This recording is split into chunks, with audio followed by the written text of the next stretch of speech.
Everybody, I'm here with my friend Koya Webb. She's on the show today, and we were talking all about her new book. Where is it? Let your fears make you fierce. Here it is. Let your fears make you fierce. How to kind of turn your obstacles into seeds for growth. How to get past traumas. How to get loved up. Get loved up. How to get loved up. I love it. More love. She's teaching me how to love myself more. Yes. Love her. I love this you. Guys, tune in. You're going to love it. And don't forget to hit subscribe. Hello, everybody. Welcome to Better Together. When you know better, you get better. That's what we try to do here every single day. Our quote of the day comes from our guest today. No matter how many times your heart is shattered, no matter how many times you're betrayed, you were meant to shine just like the sun. You are unique, and that's your superpower. And that is from Koya Webb, Heal Squad. You are in for a treat today. We're going to be chatting with Koya Webb about holistic health and wellness, healing and connecting with your body and mind holistically, and turning our fears into fierceness. Her new book, Let Your Fears Make You Fierce, How to Turn Common Obstacles into Seeds for Growth. I read this by the pool this weekend. Yes, don't be jelly. I was sitting by the pool this weekend. Okay, so I tried Saturday to sit by the pool, but the sun, I forgot, goes away so quickly. So by the time I got out there, I'm used to having many more hours. I had 1 hour, so I really didn't get much sun on Saturday. Sunday, I got 2 hours. Nice. It was really nice. Lovely. And I got to read the book. Koya is in studio right now, and she is one of my new buds from that Napa weekend that I manifested new friendships, and I'm so excited that you're here today, Koya. Thank you so much. I'm so excited to be here. I just can't look at you without smiling. Thanks. Thank you. I feel the same way about you. You're so bright and so energetic and just full of life. It's so cool. Thank you. It's not always like that. Sometimes I feel like someone has just popped my balloon and I'm just different. Really? Yeah. It's funny when you see people who are consistently happy, you wonder, right? I would wonder, does she ever have bad days? But even though we know we're all human, and of course we all have bad days, but I think some of us have a little bit more under our belt, and we know how to kind of roll through things a little faster. We're oh, this is familiar. Yeah, this sucks. Okay, here are the steps to get out of it. And then we roll out. Yeah. Whereas other people maybe can get stuck. It still doesn't mean that we don't get stuck. Yeah. I get stuck. But yeah, I would have wondered, I'm does she ever have bad days? I'm good at covering it up. I will say that. And I've actually had to learn to show it and say it and tell people I have bad days. Yes. It's a practice. I did it today for the first time. Yes. Wait, I did it in my stories this morning because I was sitting at the kitchen table and I was I'm working on this presentation. And then as I'm reading the story, all of a sudden it's and my mom passed, with me at her side. I'm and I just the words, guttural, started crying, wailing, crying this morning out of nowhere. Just reading it, it was totally normal. And then just wailing out loud.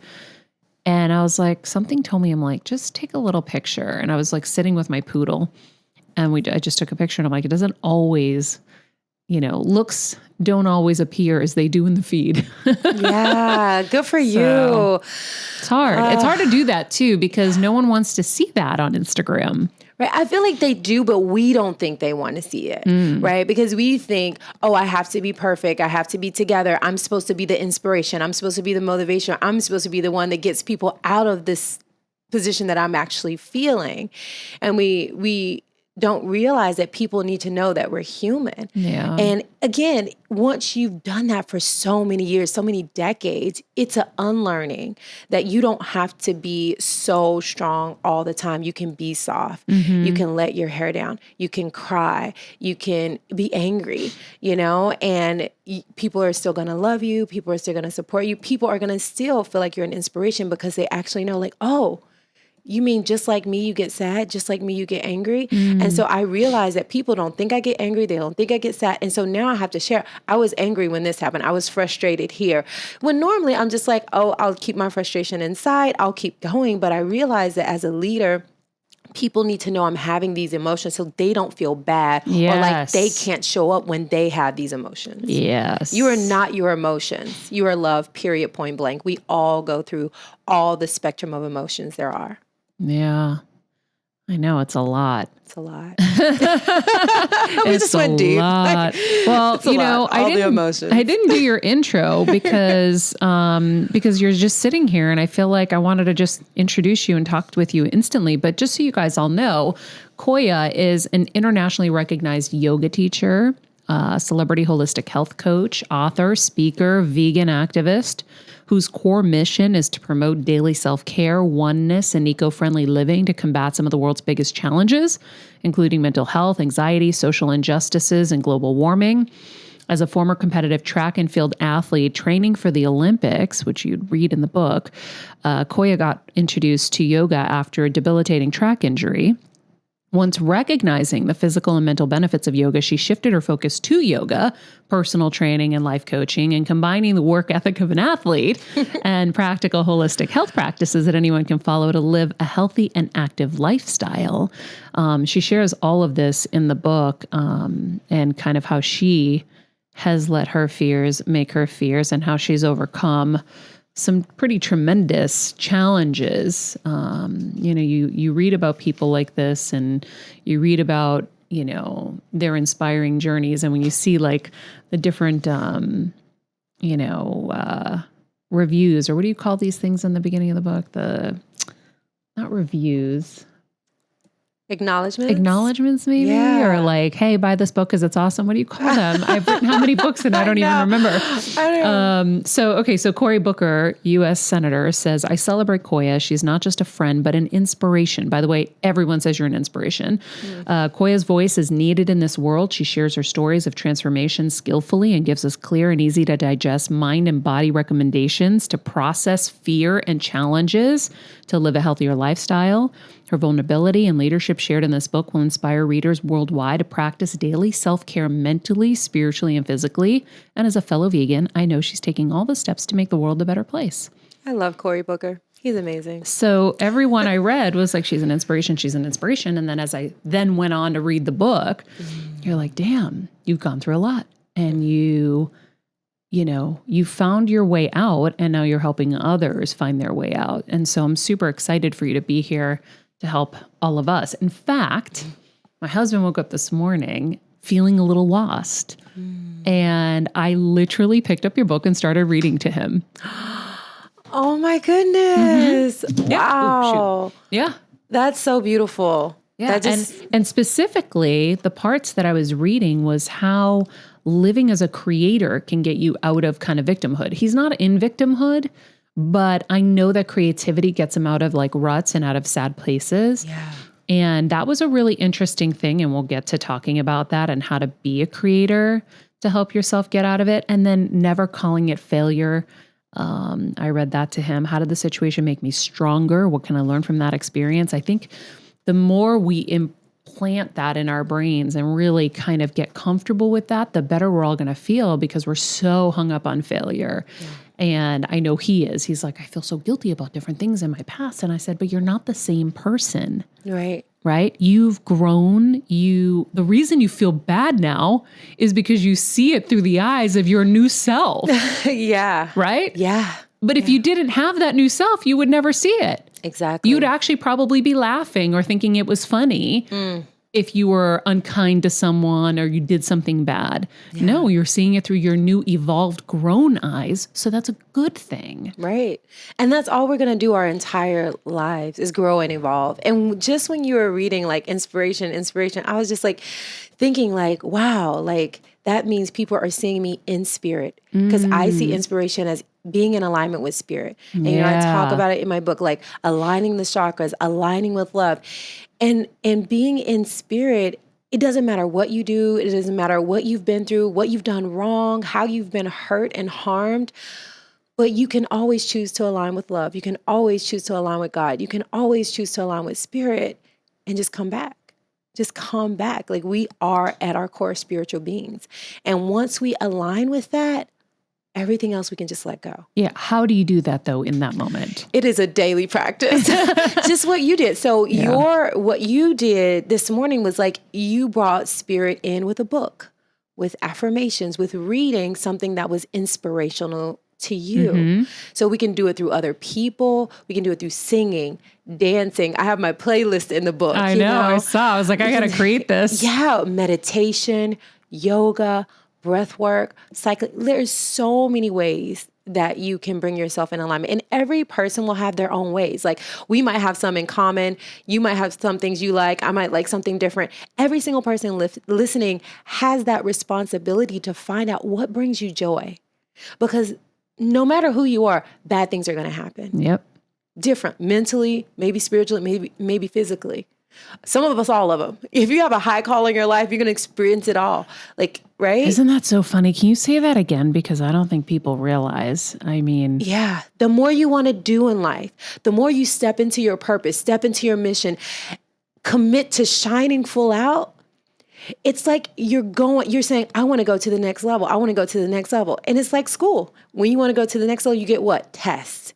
And I'm not saying the world is testing you. I'm just saying it just comes with the territory because as you elevate and hold more space, you have to grow. You have to learn lessons to be able to exactly to hold that space. And so I always remind people, don't feel like there's ever going to be a point in your life where you don't have challenges because that is not real. You're always going to have it's part of the human experience, but you can always align with spirit. You can always realize you're going to get through it. This too shall pass, and you're going to get stronger from it.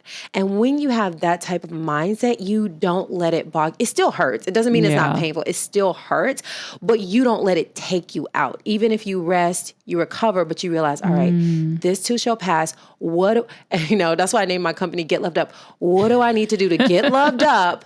Because sometimes you got to get loved up to get in alignment with that. It's not always, I read something and I'm back. It's not always, I did yoga and now I'm good.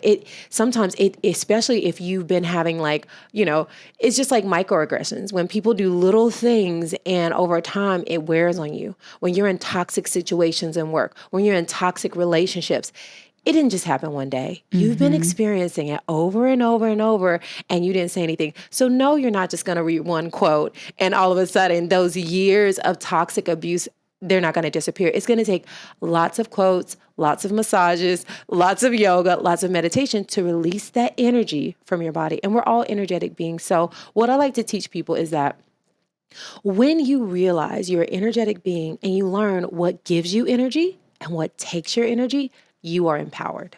Yes. And the more you put things into your life that pour into you and give you energy, the happier you'll be, the healthier you'll be. The more you give energy to those things that take away your energy, it's going to take you down. You'll feel sad, angry, depressed, disconnected, not in alignment. Yeah. It's funny, as you said earlier about how life is going to keep on giving us challenges. It's funny. Life's going to give you the challenges you need to see the things that you don't see probably about yourself and about life. So for example, the first thing that popped into my head was I recently was praying and I was like, hey, God, I think that's enough. I think I'm done for a little while. Like I want to keep growing. Can we maybe have them be littler lessons for a little while? Can we just maybe halt for a minute and chill? Because it's been a lot of learning and I'm really, really punched out. Yeah. And I realized that just in a quick split second, oh, bitch needed to know she was strong because I never knew I was strong. Yeah. And Kevin was like, you're so strong. And I'm like, and I would always say, what? I am? Really? And I think, you don't know, so someone's going to show you. Thank you, God.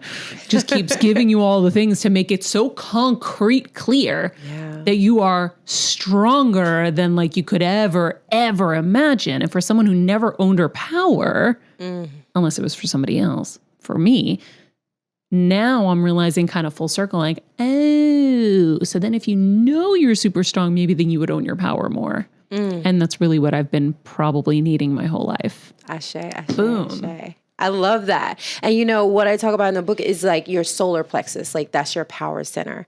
So not only would you just thinking, okay, I'm owning my power, wearing colors like yellow, you have yellow all in your studio, that helps you stand in your power. So there are things you can do energetically to actually amplify that standing in your power, right? The same thing if you don't feel like you can speak, use your voice, which you don't have a problem with, but some people might feel like, I feel so timid, I can't say what I think. There are colors you can wear. There are rituals you can do to help you speak your truth, Like right? what?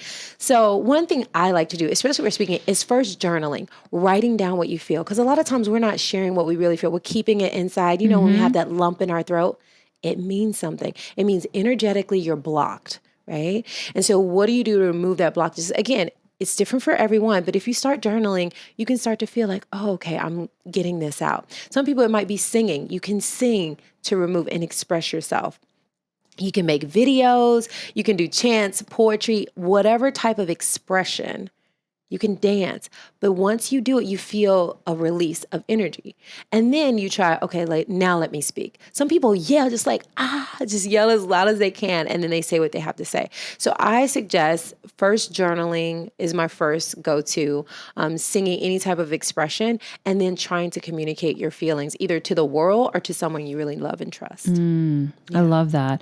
You know what I was realizing this morning, because I was actually writing about toxic work environments and stuff and how they manifest into illness in women especially, right? Yeah. And the reason why I think it manifests in women especially, it was so interesting. I was kind of having a little breakthrough, which I've had many versions of this breakthrough, but then something else hit me this morning.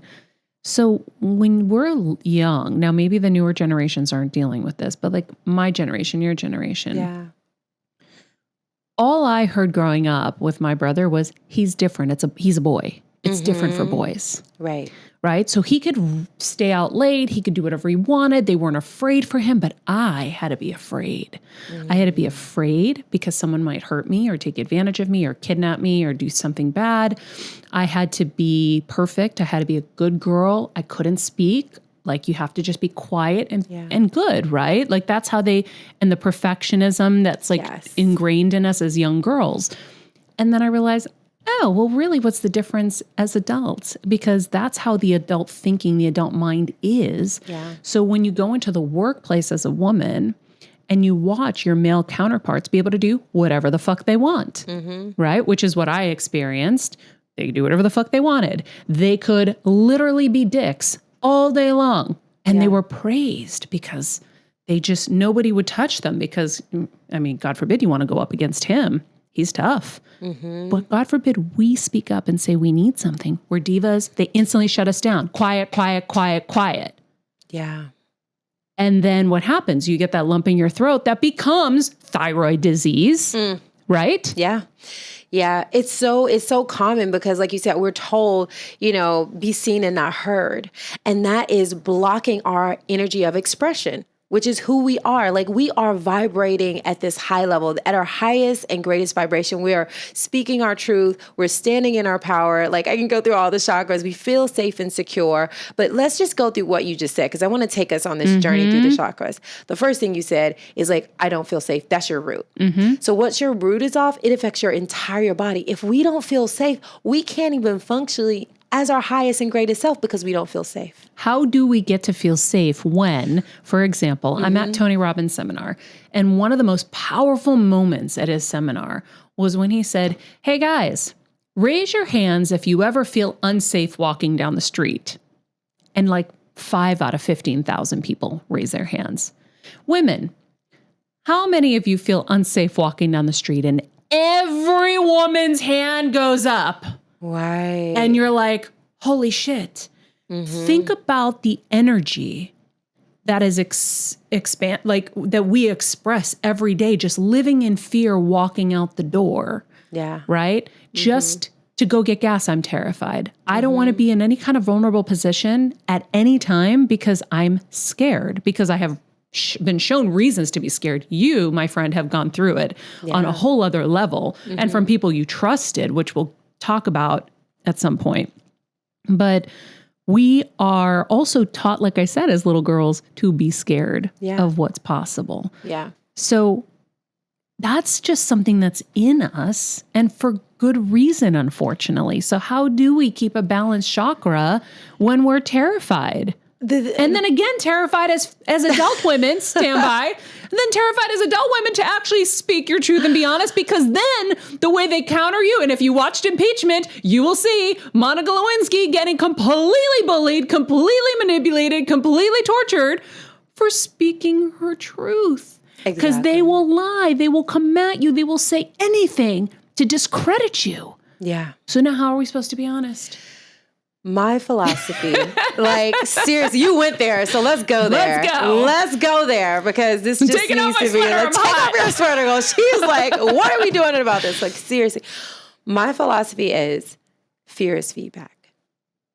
Fear is feedback to places we need to heal, and not just one of us, but all of us. Write that down. Damn.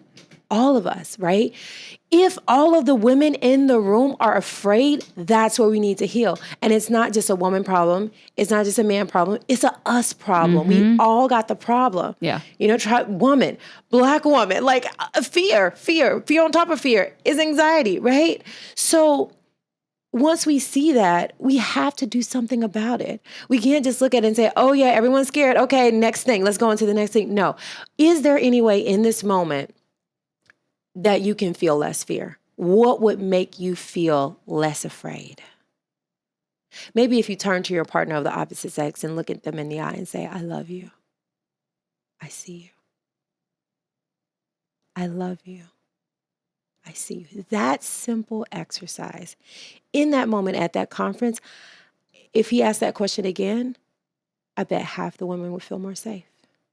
If the male came to us and said, I see you, I love you. I see you. Yeah. Because they're understanding our position. Because we all want to feel loved and seen. And we're afraid because if people don't see us, if they don't value us, if they don't love us, then that's what we're afraid of. They will harm us. Yes. We're not usually, even though it happens. No, but I mean the generic fear too. Exactly. There's two of them. We're talking two components here. And the fear first for our one- physical safety. Exactly. And then fear for our emotional safety and our human So safety. one is real fear and one is imagined fear, right? So the real fear is if your child is running out in the middle of the street. That's real fear. If you don't catch them, if they don't see the car and the car doesn't see them, the real fear is that they might get hit, right? That's real, right? And the perceived fear is if when my kid runs away from me, if I don't slam them down or give them a whooping and make them not run away from me, then when they run out in the street or when they do something, you see what I'm saying? So one is real at this moment, someone's in danger and I need to get them out of the danger. The other is I'm actually going to give you some fear right now so that you don't get yourself in trouble in the future because I'm scared right now. You see that? Both of the fears are still feedback to places where we need to grow. Because at the end of the day, things are going to happen. But if we live afraid of the things that are going to happen, we're actually bringing that trauma into the now. Yeah. One. Yep. So now we're experiencing trauma twice. If something is going to happen, which I just said at the beginning, things are going to happen to us our whole entire life, right? So why would I bring future trauma into the now? Why do I want to bring it It's such a great point because it's we're fearing the thing that may never happen anyway. Exactly. But at the same time, it's really hard when we are again bred to be afraid as females. Exactly. And when you know how dangerous it is, right? Yeah. And what's possible. And so, I mean, I feel like every time I turn around, I'm hearing about another girl that was roofied. Yeah. Literally people who are tangentially connected. Right. And you're just horrified. And I am terrified to have kids because I'm like, oh my God, I wouldn't be able to control that. Yeah. And my fears are now going to be tenfold, right? Yeah. This is me rationalizing the fact that it hasn't happened yet. And I'm like, oh, maybe that's why it's not supposed to happen because I can't handle any more fear. Well, the thing is, and as someone who has experienced sexual assault, if every relationship I get to, if everywhere I go, I'm afraid it's going to happen again. Or if I'm afraid, again, that's bringing the fear until the now that's not even existing. And also that fear, that trauma, that vibration is, again, misaligning me with love, protection, strength, everything that's in alignment with love.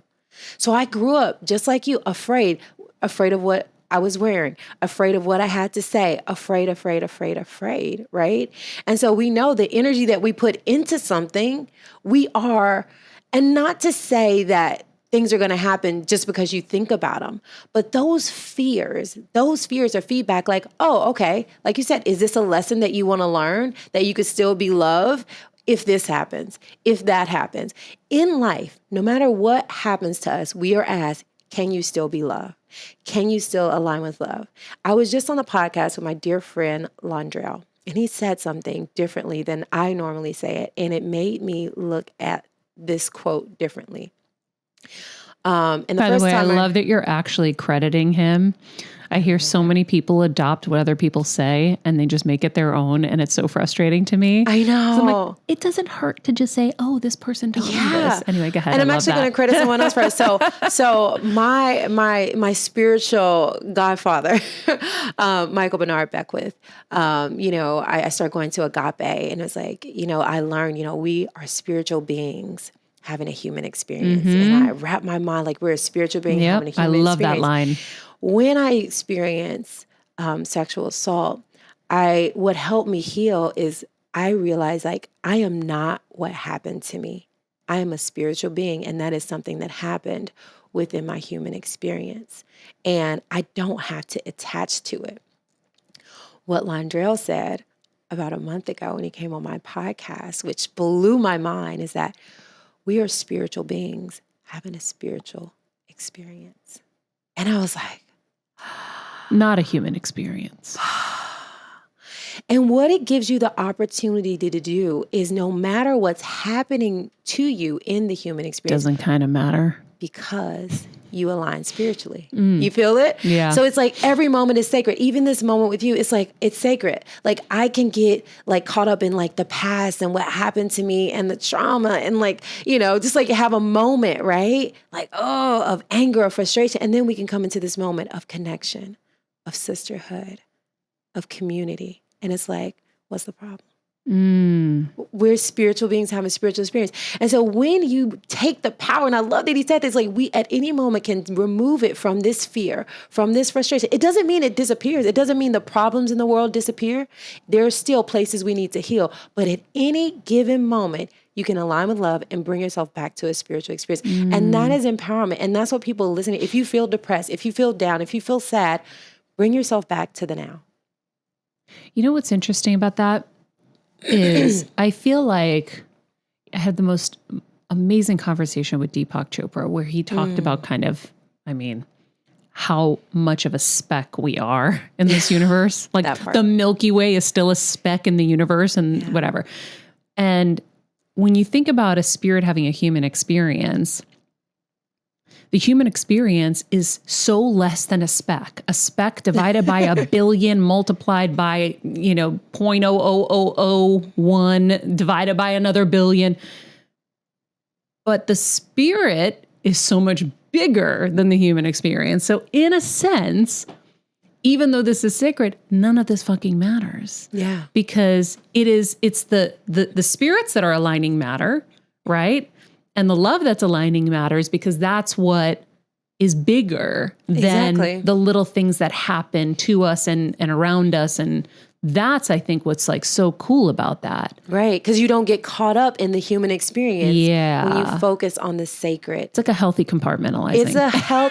And it's also in the sense of oneness, right? And I believe in oneness. If someone's hurting anywhere, we're all hurting everywhere. If someone's in joy anywhere, we can bring that joy into our life as well. Yeah. And when you think about it from that perspective, if you can own it, it can help pull you out of the darkest days. Because I've had some dark days. Yeah. I've gone through EMDR. I've gone through lots of therapy. I've done a lot of work when it comes to meditation, yoga, breath work to help myself heal.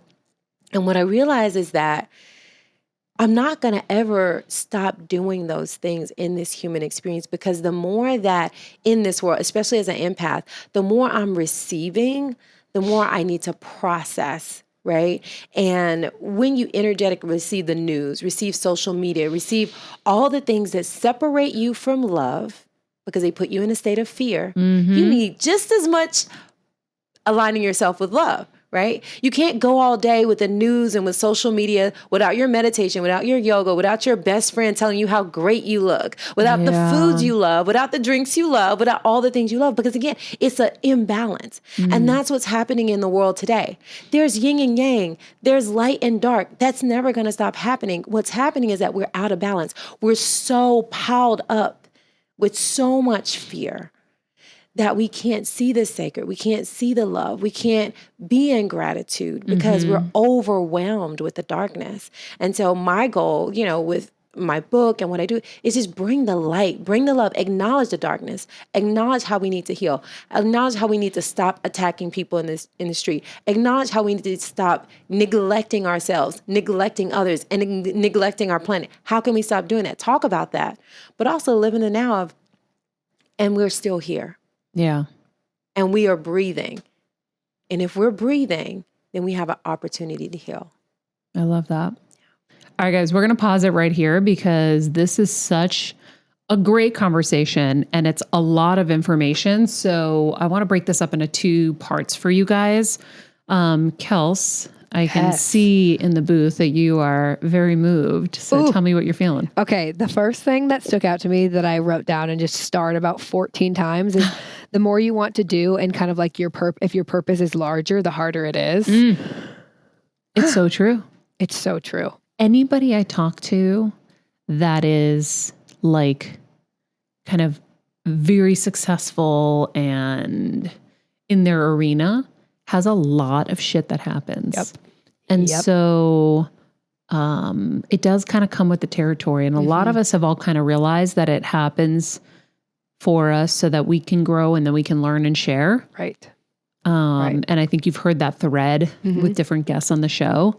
But it's true. So yeah, that hit me. And then also just the fear is feedback, right? And like we hear that a lot, but I think the way Koya put it for me really resonated. It's like fear is feedback, like forever, it's like, and what she was saying was it's not just individual fear, right? It's like collective fear is feedback for our society. Like if we're fearing this, something needs to change. So I don't know. She the way she speaks, it's so eloquent. She puts things so well, so easy. I'm like, yes, I just want to listen to you forever. Now you Both know why of I you love two. her. You guys have such a good rapport. Thank you. I think everyone's going to really love this. I love her. She is just full of love. Yeah. She really exudes love. She does. And I think it's something for all of us to really learn and to step into a little bit more. And so, yeah, she might be at a place where she's practicing it multiple hours a day.